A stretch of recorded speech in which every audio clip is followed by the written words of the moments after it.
शादी 2019 में अप्रैल में हुई थी। मेरी मुलाकात इस फैमिली से शादी.com के थ्रू हुई थी। जनवरी 2019 में हमारा एंगेजमेंट हुआ था।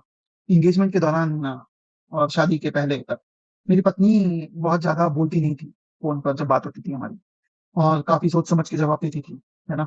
तो मैं चूँकि काफ़ी बातें-वातें करने वाला बंदा हूँ, तो मैं हमेशा सोचता था कि ये तो एक समझदारी का सूचक है, एक विज़डम का मार्क है कि कोई लड़की कम बोल रही है और सोच समझ के बोल रही है, तो शी इज़ वाइज़।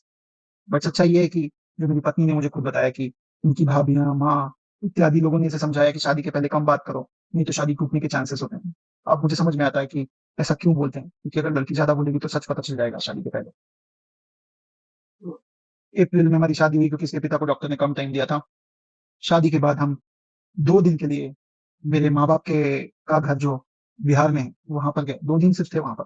मेरे पास टिकट्स हैं, बैंगलोर है। उसके बाद कभी बिहार नहीं गए क्योंकि बाद में कोरोना हो गया, बच्चा था पेट में, नौकरी थी बट और कोरोना था तो उसके बाद नहीं जा पाए, है ना? माँ यहाँ आ गई। तो सिर्फ 2 दिन रहे। मेरा भाई सिर्फ 2 दिन वहाँ पर मिला है इससे निकिता से, और इसने अपने सीआरपीसी 125 के क्रॉस में भी ये कबूल किया। मेरे भाई पर भी मारपीट, दहेज और मर्डर का केस है। मेरे पिताजी जो चलने में उनको दिक्कत होती है, पूजा-पाठ करने वाले आदमी, भगवान पे बहुत भरोसा है उन्हें।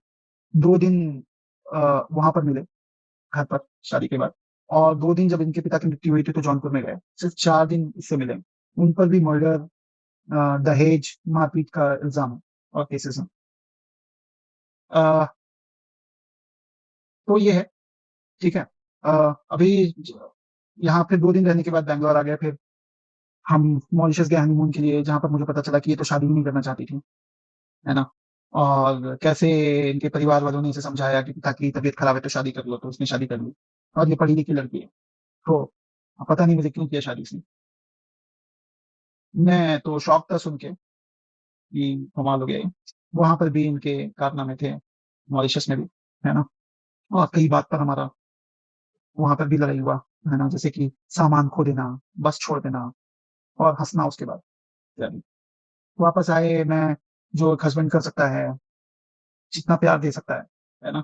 तो इनको ऑफ़िस पहुँचाने जाता था 13 किलोमीटर अपने बाइक पर, बैंगलोर में काफ़ी ट्रैफ़िक होता है। फिर वहाँ से अपने ऑफ़िस काम करने आता था, फिर शाम को इनके ऑफ़िस जाता था लेने के लिए और फिर वहाँ से वापस आता था। तो डेली तकरीबन 50 किलोमीटर साइकिल चलाता था, मोटरसाइकिल चलाता था। और ऐसे करके अतुल सुभाष के समाचार ने सबका दिल दहला दिया है। बहुत दुख की खबर है।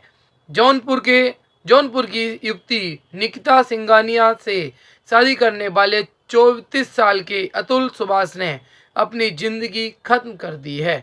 अतुल सुभाष ने अपनी पत्नी, सास साले और पत्नी के अंकल उन्हें पर और उनके परिवार को दहेज, प्रताड़ना, जान से मारने की धमकी, कोशिश करना, घरेलू हिंसा, अप्राकृतिक सेक्स जैसे तमाम फर्जी मामलों में फंसाकर परेशान करने का आरोप लगाया है। अतुल ने अपनी जीवन लीला खत्म करने से पहले 23 पन्नों की चिट्ठी लिखी है।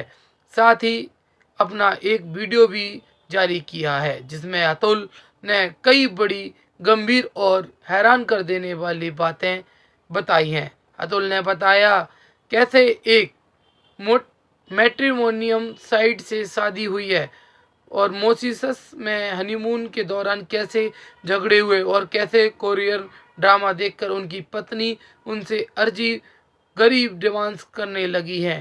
सरकार से अनुरोध है जो अतुल के साथ हुआ वो किसी और के साथ ना हो, इस विषय पर संज्ञान लिया जाए और नया कानून बनाया जाए जिससे और युवा इसके साथ प्रताड़ित ना हो। लड़की पर कार्रवाई अवश्य हो। कमेंट